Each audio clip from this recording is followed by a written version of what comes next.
এটাই বলছি এটাই আসতেছে। আমি আস্তে আস্তে লাস্ট পর্যন্ত আসছি। ঝগড়ার আগে এবং ঝগড়াটার পরে আমি টোটাল এই কিন্তু ঘটনাটা কেন আমি চিৎকার করলাম সেটা আসতেছে আস্তে আস্তে। তো আমি তো তাদেরকে বলেই দিছি যে আমার কাছে কোনো টাকা নেই, আমার কাছে কোনো টাকা নাই, আমি পাচ্ছি না, আমি অপারগ আসলে আমি তো এদিকে কোনো একটু লাইভ দিলে ভালো হতো। এর মধ্যে দেখলাম মানে আমাদের জয় চৌধুরী বললো তার 95 ভোটার আছে যারা ওখানে প্রেজেন্ট ছিল। এই 95 জন ভোটার পরে বই উল্লাস করে স্লোগান দিতে দিতে ইলেকশনে ভোট দিতে আমাকেও তারা লাইভে কতগুলো মানুষ সবাই যখন কল দিয়ে করে গেল তখন আমার ফিল হইলো এই আবার আমি আশার আলো দেখছি। আমাকে কিন্তু বলছে যে বিকাশ করতেছে বাইরে থেকে, ওই ভোটের দিন ভিতরে কিন্তু কোনো টাকা চালাচালি হয়েছে বাইরে। হ্যাঁ, তো আমি আশার আলো দেখছি যে আমি হয়তো বা জিতে যাব। তো তখন সবাই যখন হুড়হুড় করে ভোট কেন্দ্রে চলে গেল, আমি ছিলাম সবার লাস্টে, রোজিনা আপা ছিল। তো আমি যখন আস্তে আস্তে সামনে যাই তখন রোজিনা আপাকে একটু ইনসাল্ট করে ওই আবির কথা বলে, তখন রোজিনা আপা একটু টাকা দিয়ে দেয়। তো রোজিনা আপা একটু সামনে গেছে, ভিডিওর মধ্যে রোজিনা আপু আছে, আমি হলো পিছনে। আমি মিশাবাইকে সয়ার আপন গড আমি জানি না ওখানে মিশাবাই ছিল।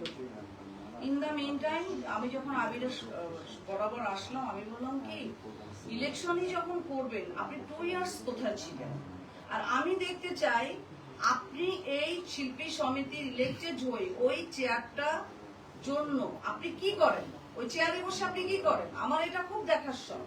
আর আপনার যদি ইলেকশন করার ইচ্ছা ছিল তাহলে 2 ইয়ার্স আপনি কাজ করেন না। 2 ইয়ার্স তো আমরা কাজ করেছি, মাঠ পর্যায়ে আমরা কাজ করতেছি। আপনি এসে এই টাকা ছিটায়, আপনি এত টাকা কালকের থেকে ছিটাচ্ছেন, আপনি আজকেও ছিটাচ্ছেন, আপনি তো ব্রেন নষ্ট করে দিচ্ছেন। এভাবে তো আপনি টাকা ছিটাচ্ছি তো যে কেউ এসে এই কমিটিতে এসে শিল্পী সমিতির নাম ইউজ করে তো এই চেয়ারে বসতে পারে না। এই চেয়ারটার মূল্য তো অনেক। এই শিল্পী সমিতির সৃষ্টি কারা করছে? নায়ক রাজ্জাক করছে, কারা এখানে ছিল? সব স্বনামধন্য শিল্পীরা ছিল, তারা কই? সেইখানে এই নাচের ছেলে মেয়ে আর ফাইটার ছেলেপেলেদের হাতে কি ভোটের নিয়ন্ত্রণ থাকবে? হ্যাঁ, তাদেরকে যে কেউ টাকা দিয়ে কিনে নিবে আর ওই চেয়ারগুলিতে বসে যাবে, এটা তো হতে পারে। এই আমি উত্তেজিত হয়ে যাই। তাদের ওই ভিডিওটা তখন এই সময় যে মিশাভাই ওখানে ছিল আমি সেটা জানি না। আমি পরে মিশাভাই যাও ওদিকে আমি চলে গেছি। আমি কিন্তু আমি যে হাতটা সরিয়ে যে আমি তার দিকে বারবার তাকে কথা বলছি, তখন আমি জানি না আমার এত রাগ ছিল। আমার ডানে বামে কে ছিল আই ডোন্ট নো, আমি জানি না। আমার ফোকাস সে ছিল। আমি আস্তে আস্তে ভিতরে চলে আসি, কিন্তু আমার দৃঢ় বিশ্বাস যে আমি ইলেকশনে পাস করব। কারণ যেহেতু 80-90 জন ভোটার ভিতরে ভোট দিতে গেছে, যাও ভোট শেষ, ধীরে ধীরে বাইরে আসলাম, কিছুক্ষণ আড্ডা দিলাম, আমার হাজবেন্ডকে নিয়ে বাসায় চলে আসলাম। বাসায় আসার পর 10:30-11টার দিকে আমার কাছে কল আসে, তোমার প্যানেল তোমার সাথে বিট্রে করেছে। কেন?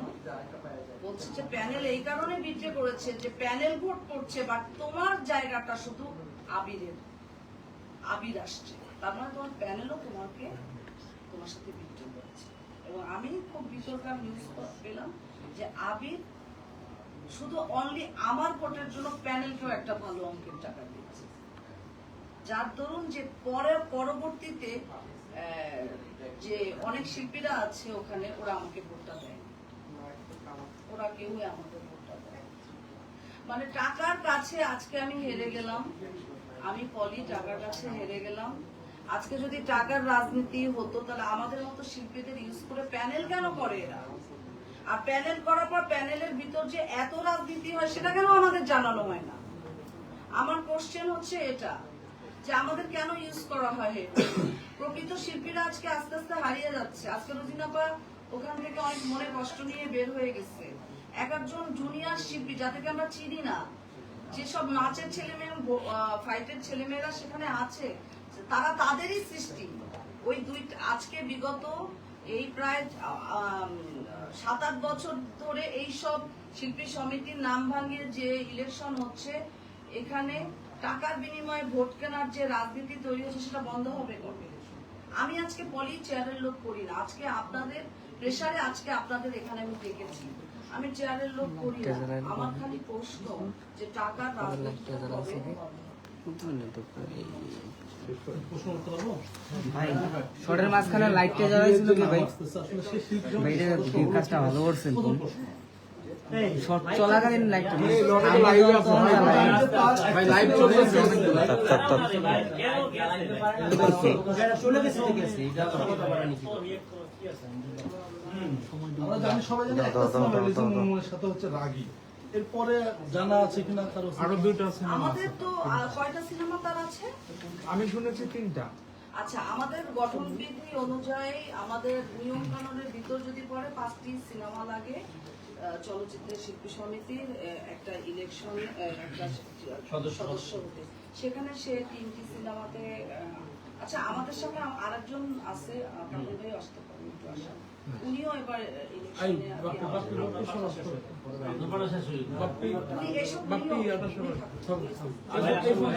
আসেন ভাইয়া। এই ফোনটা কার? চারও আর কোটে আচ্ছা হইছে গাইতে বসে কইরা গেলে তো আমার কোনো সমস্যা। আমাদের গঠনতন্ত্র অনুযায়ী আইন অনুযায়ী 5টা সিনেমা থাকলে তাকে অভিনয় করতে হবে একটি বিশেষ একটা ভালো চরিত্রে, গ্রহণযোগ্য চরিত্রে অভিনয় করলে সে শিল্পী সমিতির ইলেক্টেড মেম্বার সদস্য হতে পারবে। সেক্ষেত্রে যদি 3টি সিনেমা থেকে থাকে তাহলে তো সে বেআইনি ভাবে চেয়ার পাচ্ছে, সে তো শিল্পী সমিতির সদস্য। আর সে যে সদস্য কিনা সে যে কে সেটাই তো আমি জানতাম না। যখন আমি ইলেকশনে পার্টিসিপেট করব, আরে ভাইয়া রাজু, ইলেকশনে যখন সে ইলেকশন করবে তখন আমি জেনেছি আমার অপোজিশন প্রার্থীর নাম ওনাকে আমি চিনি না, কেউই চিনে না। তাহলে একটা অচেনা শিল্পী কিভাবে হাইয়েস্ট ভোট পায় টাকার বিনিময়ে? আর আমি তো বলতে শোনালাম, তারাই বলছে। ওই আবির মানে কার ট্রাম্পের মানে কোন কমিটির সময় সদস্য হয়েছে? কাকুন ভাইয়াও এখানে অপরিচিত হয়েছে, উনিও আসলে আমার কারণেই হয়েছে কিছুটা। এখানে একটু আমি তার কথা একটু বলতে চাই। আচ্ছা হ্যাঁ ভাই আমি বলেন। বলবো, আবার বলবো, উনি বলবেন। বহুত ইলেকশন করছে। আমি অ্যাকচুয়ালি নির্বাচনটা করে এবার বুঝতে পারলাম আমি অনেক বড় একটা সাবজেক্ট ছিল, কারণ শখের বাড়াতে থাকি, আসতেও কাটছে চাইতেও কাটছে। একদিকে হচ্ছে অনেক বড় বড় ফিগারও আমাদের যেহেতু আমরা আগে নিপুণের প্যানেলে কাজ করেছিলাম 2 বছর, আমার থেকে ওপেন ছিল, ছিল আরেকটা ছেলে ছিল যার আমরা 3জনই কিন্তু প্যানেল থেকে পড়ে। তাহলে বুঝতে হবে যে নিপুণের এগেন্সে যারা এর আগে কাজ করেছে তারা আমাদের বিরুদ্ধে কাজ করেছে। আবার এই পক্ষ কিভাবে করলো, আমি তো ওই ছেলেটাকে চিনি না, ও আমাকে নির্বাচনের দিনে আমি ওকে দেখলাম, বলে যে আমি কি এই পদের জন্য যোগ্য না? আমি আপনি যোগ্য কিনা দেয়, ও অনেক ছবি নায়িকা তো বললো যে উনি কি এই পদে আপনি এই পদের জন্য আপনি যোগ্য কিনা খাওয়াবি? আমি জানি যে আমি অনেক ছবি নায়িকা, আমি অনেক প্রমিনেন্ট। আর আপনি যাকে নিয়ে দাঁড়াইছেন সে তো করতেই আসে না আমার সাথে দাঁড়ানো, কারণ আমি একটু ফুটবল প্লেয়ার ছিলাম, আমি ব্যাডমিন্টন খেলে ওই সমিতিতে আমি যে ফ্রিজ এবং ওভেনটাও আমি দিয়ে আসছি, এবং ভিতরে যে টাইলস করাটা ওইটাও আমার। ও তো মানে কোনো আপনি ওকে কখনোই আমার কিন্তু দাঁড় করাতে পারেন না, এবং বিপুল হচ্ছে তাকে দাঁড় করেছে। এবং এটা তো আমি অনেকে বলছে যে জাস্ট আমার এখানে একটা মোবাইলে আছে, আমেরিকা থেকে ফোন আসছে, অনেক ধরনের মেসেজ আসছে, আমি কারোর নাম বললাম না। আগে তো জায়েদা বিপুলের দ্বন্দ্ব ছিল, সেই দ্বন্দ্বের প্রশ্নও আমরা করছি। তো অনেক ফোন আসছে যারা বলছে যে এই এই এই ভোটে ভোট দিবা, আমরা পাস করব, দেন তোমাদেরকে ক্যাশ দেওয়া হবে। এটা আমার কাছে আমার মোবাইলে এই লেখাটা আছে। মানে যদি ভোটের পরে স্ক্রিনশটও দেখাতে পারে কিংবা হ্যাঁ, এটাই। তারা পাস করে এরকমও ছিল, আমি যাকে- আমি যদি এখন- পাস করে তারপরেও টাকা পাবে তারা, তাহলে একটা প্রকৃত শিল্পী কিভাবে এখানে জিতবে? এটা শুধু ওনার আমার মধ্যে এখন তো দেখছি যে এখানে ওই রাস্তাঘাটের চানাচুরওয়ালা রিক্সাওয়ালারাও যদি চায় শিল্পী সমিতির ইলেকশনে পার্টিসিপেট করবে, ভ্রমণ করবে, তারা সেটা পারবে। টাকা আমি যার চাইলে কথা তারাও বলছি সেটা যার পারবে। লেখা is a picture। তার মেসেজ আমার মোবাইল, আপনাকে হারানো হচ্ছে টাকার কারণে এই ইয়েতে, কিন্তু সে প্রথমে বলতেই চায়। আমারও এটা সন্দেহ আছে যে প্যানেল ভোট, কারণ জয়কে আমি একটু আগে বলছি, জয় যদি লাস্ট ও আমাকে বলছে যে এই 65 কতবার ছিল, এবার হচ্ছে আমার 95 ও চেয়ার্স করতেছে, এগুলো আমার ভোট। তা আমি সকালবেলা যে জয়কে বলতে সবার চেয়ারে এরকম চেঞ্জ কেন, কি কোনো কিছু হয়েছে নাকি? তো যা বললো যে কই না তো, আমি বলছি হ্যাঁ আমার মনে হয় এবং ওদের অ্যাক্টিভিটিস আমি টের পেয়েছি, 2-3 দিনেই টের পেয়েছি। জয়ের অ্যাক্টিভিটিস প্রত্যেকে গেম খেলছে আমাদের সাথে। আমি প্রত্যেকে। প্রত্যেকটা মানে যারা আগের দিন আমরা একসাথে চাইনিজ খেলাম তাদেরকে সবাইকে বললাম যে ভাই আমার কাছে আপনাদের কথা এবং আশ্বাসে মনে হচ্ছে, বিলিভ মি, এটা আমি বলছি, আমি সবাইকে বলছি, আপনারা অনেকের জিজ্ঞেস করি, আমি বলছি যে আমার এই দেশে যদি ভোট পায় 33 থেকে 44, যেভাবে আপনারা আমাকে আশ্বাস দিচ্ছেন সেখানে আমি এটা পাবো।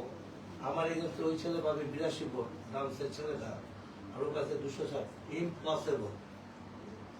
আমি আবার চ্যালেঞ্জ করি ওকে। আপনার বিষয়টা তো এখানে আছে, হ্যাঁ। এখানে আমি আবার চ্যালেঞ্জ করলাম ওকে। রেকর্ডে ও আছে, আমার এগেন্সে এত এখানে ভোট রেকর্ড পায়, আছে তো, যদি ফেয়ার ভাবে নির্বাচনে ও পাবে না। আমি জানি। রেকর্ড আছে আমার কাছে। হ্যাঁ।